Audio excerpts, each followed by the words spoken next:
এই বাংলাদেশটা একটা সময় রাজারা শাসন করত, একটা সময় জমিদাররা শাসন করত, এবং রাজা এবং জমিদারদের বিপক্ষে কখনো প্রজারা কিছু বলতে পারতো না। প্রজারা তাদেরকে স্রষ্টার মতো করে সম্মান করতে হতো। তারা রাজারা যা বলতো বা জমিদাররা যা বলতো তারা মাথা নত করে তাই মেনে নিত, এবং সেটাকেই তারা তাদের ধর্ম হিসেবে মেনে নিত। এখন ওই যে দাস যে জাতিগুলো ছিল, যারা দাসত্ব করতে করতে অভ্যস্ত, সেই দাসত্ব করা জাতি থেকে এই বাঙালিদের জন্ম হয়েছে। তো এই জন্য এই বাঙালিদের মধ্যে ওই দাসত্বের রক্তটা লেগে আছে। এই জন্য এখনও সেই বাঙালির কিছু কাপুরুষকে দেখবেন তারা দাসত্ব করতে অভ্যস্ত। তারা এখনও বোঝে না যে তারা কি জিনিস। আমি তাদের একটা কথা স্পষ্টভাবে বলতে চাই, আমরা যারা বাংলাদেশের নাগরিক, শুধু বাংলাদেশ না, যে গণতান্ত্রিক রাষ্ট্রগুলো আছে, প্রত্যেকটা গণতান্ত্রিক রাষ্ট্রের যে নাগরিকগুলো আছে এরা কিন্তু ফেলে দেওয়ার মতো না।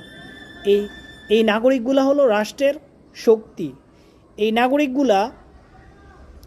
নাগরিকগুলা সরকারের চাকরি করে না, সরকার এই নাগরিকগুলার চাকরি করে।